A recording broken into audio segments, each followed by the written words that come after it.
नमस्कार, India voice में स्वागत है आपका। मैं हूं आपके साथ प्रियंका मिश्रा। छत्तीसगढ़ में सत्ता की पारी बदलते ही सरकार की योजनाओं को लेकर फेरबदल की भी शुरुआत हो चुकी है। जहां साय सरकार भूपेश सरकार की कई योजनाओं को बंद करने की तैयारी कर रही है, जिन पर बीजेपी पहले से ही भ्रष्टाचार का आरोप लगा रही थी। वहीं रमन सरकार की कई योजनाओं को फिर से शुरू करने की भी तैयारी है। अब देखना यह है कि सत्ता के फेरबदल के साथ योजनाओं में कितना फेरबदल देखने को मिलता है और इससे जनता की उम्मीदों पर खरी उतरने में साय सरकार कितनी सफल हो पाती है। तो आज सरकार की योजनाओं पर होगी चर्चा, लेकिन उससे पहले एक नजर इस रिपोर्ट पर। छत्तीसगढ़ की सत्ता में बीजेपी अब आसीन हो चुकी है। बीजेपी के विधायक विष्णुदेव साय की प्रदेश के सिंहासन पर ताजपोशी भी हो चुकी है और सरकार बदलते ही छत्तीसगढ़ में इस बात की चर्चा तेज हो गई है कि विष्णुदेव साय की सरकार भूपेश सरकार की कई योजनाओं पर ताला लगा सकती है। ये वो योजनाएं होंगी जिन पर बीजेपी ने चुनाव के दौरान भ्रष्टाचार के आरोप लगाए थे। सीएम विष्णुदेव साय ने पहली ही कैबिनेट बैठक में सरकार की अनुपयोगी योजनाओं की समीक्षा की। साथ ही चर्चा इस बात की भी है कि एक तरफ जहां विष्णुदेव साय सरकार भूपेश सरकार की योजनाओं को बंद करेगी, तो वहीं पूर्ववर्ती रमन सिंह सरकार की कई योजनाओं को दोबारा शुरू किया जा सकता है। दरअसल आपको बता दें कि रमन सरकार की कई योजनाओं को भूपेश बघेल की सरकार ने सत्ता में आरूढ़ होते ही बंद कर दिया था। इसमें सरस्वती साइकिल योजना, टिफिन योजना, चरण पादुका योजना, स्मार्टफोन योजना, लैपटॉप योजना शामिल थी। लेकिन अब सत्ता की सिंहासन पर बीजेपी आरूढ़ है। ऐसे में उन योजनाओं को दोबारा से शुरू करने की चर्चाएं जोरों पर है। जो भी काम पिछले 15 वर्षों में भारतीय जनता पार्टी के सरकार के माध्यम से हुए, वो भी ट्राइबल लोगों के हित में हुए। आपको मैं बताना चाहूंगा कि पहले ट्राइबल क्षेत्र में और ग्रामीण क्षेत्रों में भूखमरी होती थी, लोगों को अनाज नहीं मिलता था खाने के लिए, तो लोग कोदो, कुटकी, गोंदली खाते थे। महुआ को उबाल के उसमें सरई का बीज मिला के खाना पड़ता था। उसके बाद भी बच्चे उपवास होते थे। लेकिन जब छत्तीसगढ़ में भारतीय जनता पार्टी की सरकार बनी तो सस्ता अनाज देने का काम शुरू हुआ। पहले 3 रुपया किलो में देना शुरू किए, फिर 2 रुपया में, फिर 1 रुपया में। और इसके लिए हमारे पूर्व मुख्यमंत्री डॉक्टर रमन सिंह चावल वाले बाबा के नाम से भी विख्यात हुए। तो वहीं भूपेश सरकार की नरवा गरवा घुरवा, बारी, राजीव युवा मितान क्लब, गोधन योजना, इंदिरा आवास योजना, रिपा योजना पर बीजेपी भ्रष्टाचार के आरोप लगाती रही है। ऐसे में माना जा रहा है कि इन योजनाओं पर बीजेपी रोक लगा सकती है। इन सभी योजनाओं की समीक्षा कर बंद करने की तैयारी की जा रही है। कांग्रेस की योजनाओं को अनुपयोगी बताए जाने पर कांग्रेस बिफर रही है। कांग्रेस सरकार की योजनाएं गरीब, किसान, मजदूर, युवाओं, माता बहनों को लाभ पहुंचा रहा था। अब आने वाली सरकार को तय करना है कि उन योजनाओं को जनहित में चलाना है कि बंद करना है। जिस प्रकार से बिजली बिल हाफ योजना है, प्रदेश में 44 लाख परिवारों को उसका लाभ मिलता था। गोधन योजना में 2 रुपए किलो में गोबर की खरीदी होती थी। अंग्रेजी माध्यम स्कूल खोला गया था। और भारतीय जनता पार्टी तो हमेशा से इन योजनाओं के खिलाफ रही है, हमेशा दुष्प्रचार की है। और अगर योजनाओं को बंद किया जाएगा तो निश्चित तौर पर जनता इसका करारा जवाब देगी। भारतीय जनता पार्टी को चाहिए कि जन कल्याणकारी योजनाओं को निरंतर चलाए और दुष्प्रचार करने वाली भाजपा से उम्मीद करना भी बेईमानी होगी। लेकिन अगर इन योजनाओं को बंद किया जाएगा तो निश्चित तौर पर कांग्रेस पार्टी उसका विरोध करेगी। बहरहाल सत्ता परिवर्तन के बाद योजनाओं पर संग्राम शुरू हो गया है। ऐसे में अब देखने वाली बात ये होगी कि बीजेपी की सरकार किन योजनाओं को बंद करती है और कौन से रमन सरकार की योजनाओं को दोबारा शुरू किया जाता है। Bureau report, India voice. तो जिस तरह से योजनाओं को लेकर छत्तीसगढ़ में महासंग्राम मचा हुआ है, देखना ये होगा कि कौन सी योजनाएं चलाई जाती हैं और कौन सी योजनाएं बंद की जाती हैं। आज इसी पर हम करेंगे चर्चा। रुपेश दुबे जी हमारे साथ प्रवक्ता कांग्रेस से जुड़ चुके हैं, बहुत स्वागत है आपका। रितेश मोरे जी प्रवक्ता भाजपा से और गंगेश द्विवेदी जी वरिष्ठ पत्रकार हमारे साथ जुड़ चुके हैं। सबसे पहले तो रितेश जी आपके पास में आऊंगी। जिस तरह से योजनाओं को चलाने और बंद करने की बात आ रही है, कांग्रेस सरकार को लेकर जो सवाल यहाँ पर उठ रहे हैं कि कई योजनाओं को बंद किया जा सकता है, उस पर क्या कहना है आपका? सभी दर्शकों को मेरा नमस्कार। सबसे पहले और जो बात आ रही है कि जो कांग्रेस सरकार में जो योजनाएं जो चालू थी और बंद करने की बात, अगर ऐसी कोई बात आ रही है, सबसे पहले मैं बात बताना चाहता हूं कि कांग्रेस सरकार में बहुत सी ऐसी योजनाएं थी जो जन कल्याणकारी योजनाओं के विरुद्ध थी। उन्होंने गोबर खरीदी का जो काम किया था उसमें तो एक बड़ा घोटाला आया है, सामने आया है। ऐसी कई योजनाएं हैं जो इसका क्रियान्वयन नहीं हुआ। और जैसे गोठान जो योजना था, गोठानों की स्थिति छत्तीसगढ़ में क्या है आज वो देखने को मिली है। तो मुझे लगता है कि इस पर निर्णय लेने का अधिकार मुख्यमंत्री, उप मुख्यमंत्री और जो मंत्रिमंडल जो गठन होगा उससे होगा, ताकि वो जो योजनाएं अच्छी रहेगी उसको आगे बढ़ाने का काम सरकार करेगी। इससे मुझे लगता है कि थोड़ा इंतजार करने की आवश्यकता है। बात आ रही है लेकिन अभी कोई निर्णय नहीं आया है। मुझे लगता है कि निर्णय का हमें इंतजार करना चाहिए। नहीं, लेकिन तमाम योजनाएं ऐसी थी जिस पर आप ही सवाल उठा रहे थे, तो जिन पर भ्रष्टाचार को लेकर आप सवाल उठा रहे थे, क्या उन तमाम योजनाओं को बंद करेंगे? देखिए, मैंने पहले ही कहा है कि कई ऐसी योजनाएं हैं, शायद वो अच्छी हो सकती है, नहीं हो सकती। आज दिन भर मंत्रालय में आज माननीय मुख्यमंत्री और उप मुख्यमंत्री विराट के जो लोग थे सब बैठे हैं और मुख्य सचिव जी के साथ बैठे थे। मुझे लगता है कि बहुत सारी योजनाओं का भी समीक्षा आज हुआ है, तो इसका इंतजार करने की आवश्यकता है कि उसमें निर्णय क्या आएगा। और अगर अच्छी रहेगी तो उसको क्रियान्वयन करते हुए आगे करेंगे, और अच्छी नहीं लगेगी तो हो सकता है कि उसको हम बंद करके कुछ नई योजनाओं को भी हम ला सकते, क्योंकि हमारे संकल्प पत्र की घोषणाएं भी बहुत सारी है, उसको भी पूरा करने की आवश्यकता है। अभी 18 लाख परिवारों को अभी प्रधानमंत्री आवास देने की घोषणा जो हुई है उस पर हस्ताक्षर हुए हैं।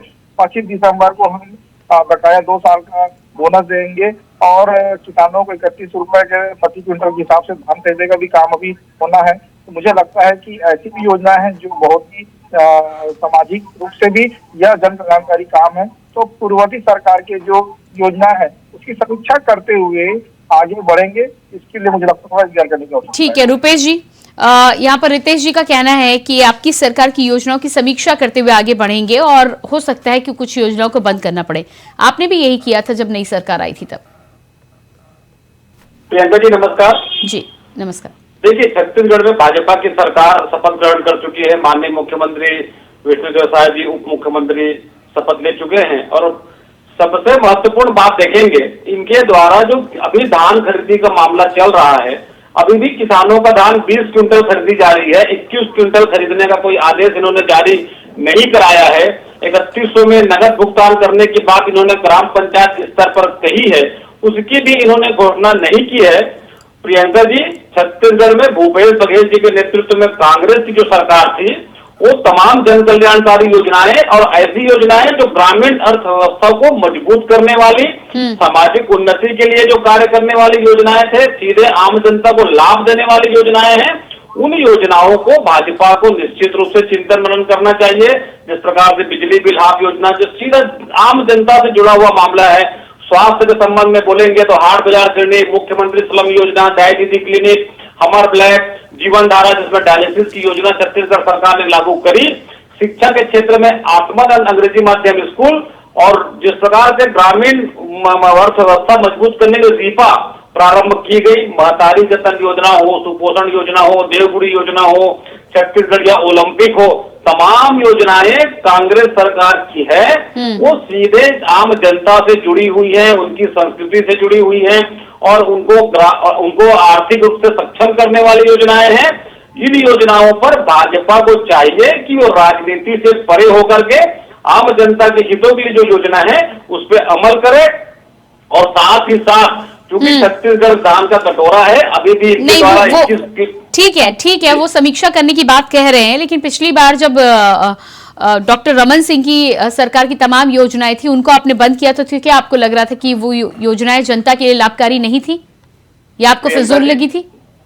प्रियंका जी, फिजूल या लाभकारी की बात नहीं। देखिए, इनके द्वारा जो चरण पादुका योजना लागू की गई थी, आदिवासियों को जर्सी गाय देने की बात की गई थी, ना किसी आदिवासी परिवार को जर्सी गाय दी गई थी, और चरण पादुका एक पैर में 6 नंबर का जूता और एक पैर में 8 नंबर का जूता।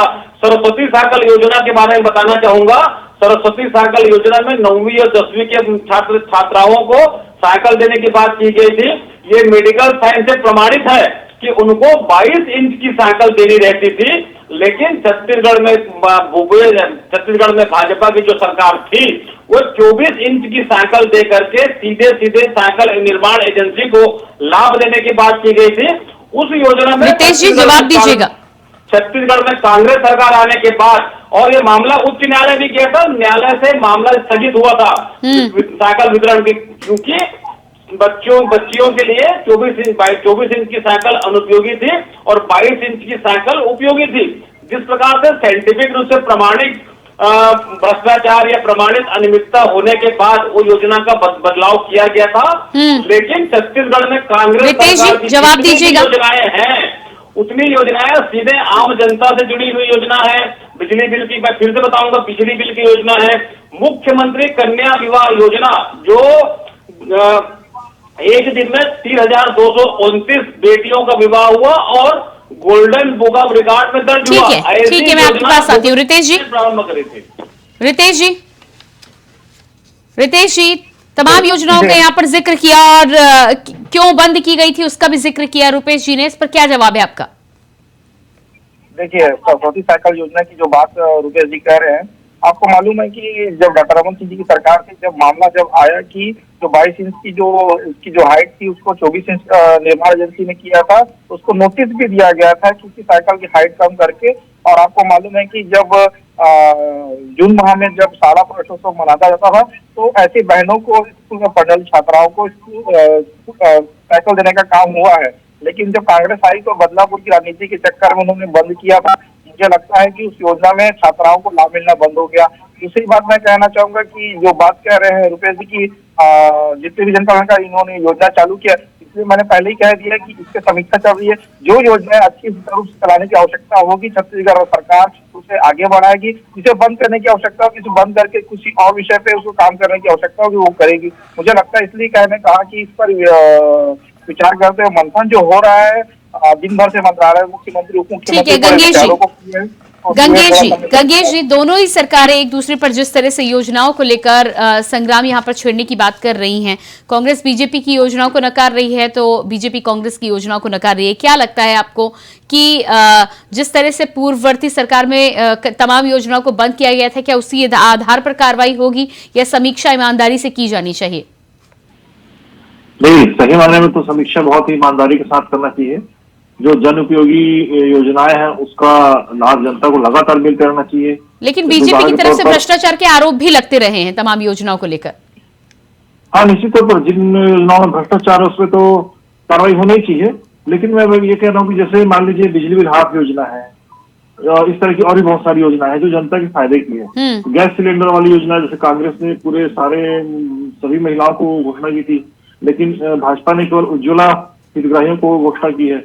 उसमें कहीं न कहीं लोगों को उम्मीद बंधी है, तो उसका विस्तार होना चाहिए। इस तरह की योजना है, मुझे लगता है इस तरह की योजना का विस्तार होना चाहिए। और जो योजनाएं भ्रष्टाचार की शिकार हो गई हैं, उन पे अगर बंद करती तो कोई बुराई भी नहीं है। और दूसरी सरकार देखिए, अपनी अपनी प्राथमिकता रहती है। इन्होंने अपना घोषणा पत्र मोदी गारंटी लेके आए हैं, तो इनकी पहली प्राथमिकता ये होगी कि जो मोदी की गारंटी है उसको पहले पूरा करें, क्योंकि 5 साल बाद जनता हिसाब लेगी और जनता तो हिसाब लेगी। कांग्रेस भी पहले दिन से ही अग्रेसिव है, लगातार आरोप प्रत्यारोप का दौर चालू हो गया है। जैसे धान की एमएसपी को लेकर तत्काल फैसले हो जाने चाहिए थे, लेकिन उसमें फैसला नहीं हुआ, तो लेकर कांग्रेस ने तत्काल इस पर बयानबाजी शुरू कर दी और हमला शुरू कर दिया है। तो ये पॉलिटिक्स समय से चलती रहेगी। तो यही वजह है कि जो इन्होंने वादा किया उसको पहले पूरा करने का प्रयास भाजपा करेगी।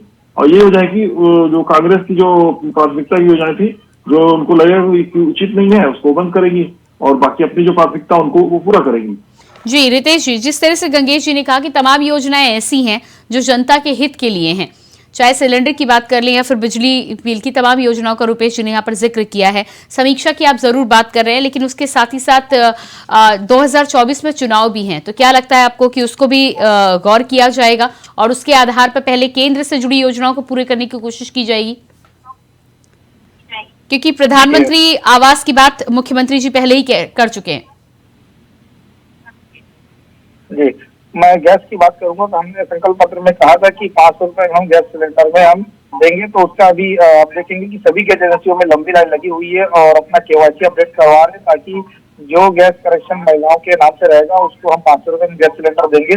उसका क्रियान्वयन तो चालू हो गया है और 25 तारीख को जो है 2 साल का बोनस और 31 रुपए क्विंटल की प्रति हिसाब से जो होना है, मुझे लगता है कि थोड़ा सा इंतजार कीजिए। इस हफ्ते के बीच में मंत्रिमंडल गठन होने के बाद भी जो किसान मंडी लेकर के जा रहे धान, उसको उनका जो पैसा है बकायदा उनको मिलेगा। थोड़ा सा इंतजार करने की आवश्यकता है। और रही बात है केंद्र सरकार की, केंद्र सरकार की जितनी योजनाएं हैं वो किसी भी सरकार हो, कांग्रेस सरकार हो, भारतीय जनता पार्टी सरकार, सभी को उसका लाभ मिल रहा है। आज छत्तीसगढ़ में जितने भी किसान हैं उनके खाते में सालाना 6,000 रुपए डालने का काम मोदी जी के द्वारा हो रहा है और आगे भी ऐसी योजनाएं और भी आ सकती है। और अच्छी जो योजनाएं होंगी, मैंने पहले ही कहा है कि योजनाएं होंगी, तो मुख्यमंत्री जी का बयान आया है, उप मुख्यमंत्री जी का भी बयान आया है कि जो योजनाएं अच्छी होगी और जिसपे जो भ्रष्टाचार हुआ उस पर जांच करते हुए कार्रवाई भी होगी और अच्छा लगेगा तो हम उसके आगे बढ़ेंगे। मुझे लगता है कि समीक्षा अधिकारियों के साथ बैठक की जो हो रही है और तमाम मीडिया में जो कांग्रेस प्रवक्ता है, कांग्रेस जो आरोप लगाई है, मुझे लगता है कि सत्ता खोने के बाद से बौखाई हुई कांग्रेस पार्टी आज इस प्रकार से ऐसे करी जैसे उन्होंने 5 साल बहुत ज्यादा विकास किया। अगर वो विकास करती तो सत्ता की चाबी उनको वापस मिलती, क्योंकि जनता ने अपना पूरा विश्वास भारतीय जनता पार्टी के प्रति दिखाया है। तो मुझे लगता है कि जनता आज विश्वास कर रही है, तो उस विश्वास के साथ, जनता के विश्वास के साथ भी कांग्रेस को खड़ा उतरना चाहिए, थोड़ा इंतजार करना चाहिए, ना कि उनको क्या चिक करने की आवश्यकता है कि ये भी कर रहे हो नहीं कर रहे। मुझे लगता है कि अभी विधानसभा सत्र भी प्रारंभ नहीं हुए हैं, उसके पहले आरोप प्रत्यारोप का जो दौर चला है कांग्रेस के द्वारा, मुझे लगता है कि नेता प्रतिपक्ष भी चुन ले, अभी उनके द्वारा चुना नहीं गया। मुझे लगता है नेता प्रतिपक्ष का चुनाव हो जाए तो फिर ये बात करें आगे की क्या होना चाहिए क्या नहीं होना चाहिए। ठीक है रितेश जी, लेकिन पूर्व बीजेपी सरकार की तमाम योजनाओं की जिस तरह से आप बात कर रहे हैं, पिछली बार सत्ता आपको गंवानी पड़ी थी, तमाम योजनाएं जब चल रही थी, तो क्या आपको लगता है कि वही योजनाएं फिर से लागू करने से आप जनता को साथ पाएंगे, क्योंकि 24 के चुनाव बहुत नजदीक है? देखिए, हम मोदी जी की गारंटी और भाजपा का संकल्प पत्र हमने पारित किया और माननीय मुख्यमंत्री उप मुख्यमंत्री जी ने मुख्य सचिव जी को नहीं, लेकिन आप डॉक्टर रमन सिंह की सरकार की योजनाओं को फिर से चलाने की जो बात कर रहे हैं, वो योजनाएं तब चल रही थी ना जब सत्ता से जनता ने आपको बेदखल किया था।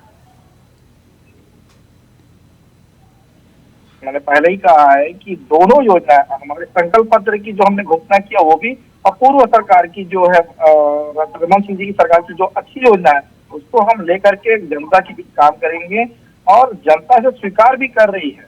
आप जनता से आप पूछ सकते हैं कि उसके व्यू क्या है। ठीक है, तो जिस तरह से रुपेश जी का कहना है कि पिछली बार जो तमाम योजनाएं आप कह रहे थे, आपने भी माना है कि उसमें खामी थी बीच में, जिस तरह से जिन चीजों का ध्यान देना चाहिए था, उसको लेकर इस बार क्या ज्यादा सतर्क रहेंगे? बिल्कुल, इस बार जो है सरकार का सीधा रुख है या भी भारतीय जनता पार्टी का रुख है कि इस बार जो है अधिकारियों पे लगाम कसते हुए जो भ्रष्टाचार कांग्रेस सरकार में हुए थे वो ऐसे भ्रष्टाचार ना हो और जनता का फायदा जो उनके जो मिलने वाली योजना है उसको। नहीं, मैं आपकी भी सरकार की बात कर रही हूँ। आपकी भी सरकार का जिस तरह से रुपेश जी ने जिक्र किया है कि 22 इंच की जगह 24 इंच की साइकिल, दूसरे पैर का आप चरण पादुका योजना के तहत चप्पल और जूता प्रोवाइड करा रहे थे, उसको लेकर क्या कहना है आपका? तो नोटिस दिए थे ना उस समय, तो उस समय निर्माण एजेंसी को बकायदा नोटिस पहुंचा था कि आपने इस प्रकार गलती क्यों की है। तो साइकिल की जो आपूर्ति है बाद में ठीक होने की उसका पालन भी ठीक से हुआ है, ऐसा नहीं कि नहीं हुआ उस समय।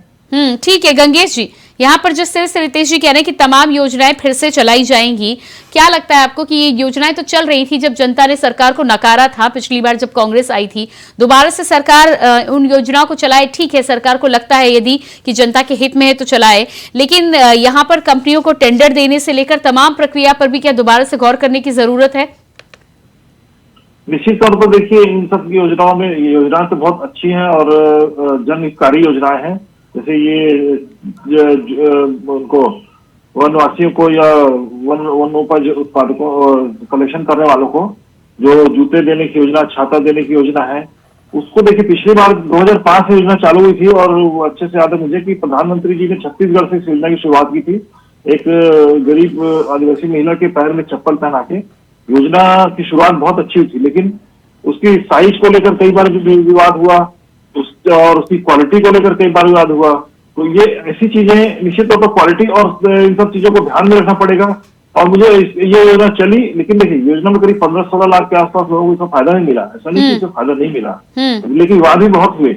इसके बाद इस योजना को पूरी तरह से कांग्रेस ने बंद नहीं किया, बल्कि कांग्रेस ने लोगों के खाते में पैसे डालना शुरू किए कि वो अपने हिसाब से अपने चप्पल जूते खरीद लें। मुझे लगता है ज्यादा बेनिफिशियरी होगा। लेकिन कई बार क्या होता है, इस तरह की योजनाओं में मान लीजिए आपने डायरेक्ट पैसे डाल दिए तो पता चला उन्होंने चप्पल खरीदने के बजाय कुछ और इस्तेमाल कर लिया उसका। तो एक इस योजना का जो निहितार्थ है कि जो लाभ पहुंचाना चाहती है सरकार जिस तरीके से, ताकि जैसे मान लो वनोपज कलेक्शन करने निकल रहे, जंगल में पैर में कांटे चुभ रहे हैं, उससे बचाना चाह रही सरकार आदिवासियों को, वो कहीं ना कहीं जब तक उनको आप अपने से नहीं देंगे जूते चप्पल तो वो उनको उसका फायदा नहीं मिलेगा। छाता देने की बात है, छाता की क्वालिटी को लेकर उस समय भी सवाल उठा था, महिलाओं की साड़ी को लेकर भी इस तरह की बातें आई थी। ठीक है रुपेश जी, क्या लगता है आपको कि तमाम योजनाओं की जिस तरह से आप बात कर रहे हैं और गंगेश जी भी कह रहे हैं कि जिस तरह से आपने उस योजना की जगह जनता के खाते में पैसे डालने की कोशिश की, क्या कहां दाव उल्टा पड़ गया? प्रियंका जी, जनता का जनादेश जिस प्रकार से आया, सरकार की मंशा होनी चाहिए कि आम जनता को योजनाओं के माध्यम से हित देकर के लाभ पहुंचाए, उनकी आर्थिक स्थिति को सुदृढ़ करे। देखिए पहले भी डॉक्टर रमन सिंह की सरकार नहीं, आपकी सरकार में तमाम योजनाएं यदि चल रही थी और बेहतर तरीके से चल रही थी तो फिर वो जनता तक क्यों नहीं पहुंची है? या तो फिर उसमें कहीं ना कहीं खामी रह गई है, या फिर उसमें करप्शन की जो बात हो रही है उसमें सच्चाई है? करप्शन की बात तो प्रमाणित कभी हुई नहीं प्रियंका जी। भाजपा ने कभी सिर्फ गाहे बगाहे बातें करी, प्रमाणित कहीं नहीं हुआ। लेकिन सरकार की योजनाएं इतनी अच्छी होने के बाद जनता ने यदि वोट नहीं दिया है तो उसके पीछे कुछ तो कारण रहा होगा ना। आपकी योजना इसका मतलब है पहुंची नहीं। निश्चित रूप से समीक्षा पार्टी प्रदेश स्तर पर करेगी, विधानसभा स्तर पर करेगी, राष्ट्रीय स्तर पर समीक्षा हुई है, वहां से दिशा निर्देश के बाद समीक्षाएं होंगी कि हम कहां पे चूक कर गए। लेकिन प्रियंका जी, मैं आपको बताना चाहता हूं कि जब भी भाजपा की सरकार बैठी है छत्तीसगढ़ में, तो नरेंद्र मोदी जी की ड्रीम प्रोजेक्ट योजना थी स्वच्छ भारत मिशन योजना। उसके अंतर्गत ग्रामीण जो शौचालय के हितग्राही थे उनको 12,000 देने की योजना थी। राजनांदगांव में डॉक्टर रमन सिंह जी मुख्यमंत्री थे, उनके जिले में किसी भी हितग्राही को 12,000 रुपए का भुगतान नहीं किया गया, जबकि बैंक के माध्यम से करना था। ये प्रधानमंत्री नरेंद्र मोदी जी की ड्रीम प्रोजेक्ट योजना की धज्जी भाजपा ने उड़ाई थी। उसी तर्ज पर विष्णुदेव साय जी की प्रथम बैठक कैबिनेट में भी हुआ है। 2011 की आर्थिक सामाजिक जनगणना में 18,55,585 परिवार आवास के लिए पात्र हैं और मुख्यमंत्री भूपेश बघेल जी के कार्यकाल में 8,63,567 मकानें पूर्ण हो चुकी हैं। उसके बाद भी आज भाजपा 18 लाख योजना की बात के डफली बजा रही है। और जब भाजपा विपक्ष में थी, आंदोलन करती थी, तो 16 लाख की बात करती थी। भाजपा आंकड़ों की जादूगरी में खुद उलझी हुई है। इनके 25 जून 2015 को जब योजना पास हुआ था तो डॉक्टर रमन सिंह की सरकार में 2018 तक 3 साल में मात्र 2,19,000 मकान बना करके दिए थे, और छत्तीसगढ़ में कांग्रेस सरकार आने के बाद भूपेश बघेल जी के नेतृत्व में 8,63,567 मकान पूर्ण हुई। इनकी ठीक है रितेश जी 5 सेकंड में दूंगी, मेरे पास समय नहीं है। रितेश जी जवाब दीजिएगा 5 सेकंड। जून 2021 की मैं बात करूं तो भूपेश बघेल जी को एक चिट्ठी आता है पीएमओ के द्वारा कि 10.5 लाख आवास बनाने की आवश्यकता है। इसमें मुख्यमंत्री भूपेश बघेल जी वो 10,000 करोड़ रुपए वापस भेजना पड़ता है। मुझे लगता है इसी से समझ में आता है कि जनता के पैसे का किस प्रकार से दुरुपयोग हुआ और उनको आवास से वंचित होना पड़ा था। ठीक है रितेश जी, रितेश जी बहुत बहुत धन्यवाद, रुपेश जी बहुत धन्यवाद, गंगेश जी आपका भी बहुत बहुत धन्यवाद। तो जिस तरह से छत्तीसगढ़ में नई सरकार के साथ ही साथ तमाम योजनाओं को लेकर भी अब संग्राम छिड़ा है, देखना ये होगा कि भारतीय जनता पार्टी की साय सरकार किन योजनाओं को अपने साथ जारी रखती है और किन योजनाओं में फेरबदल करती है। फिलहाल हमारे खास कार्यक्रम में इतना ही। खबरों के लिए बने रहिए इंडिया वॉइस के साथ। नमस्कार।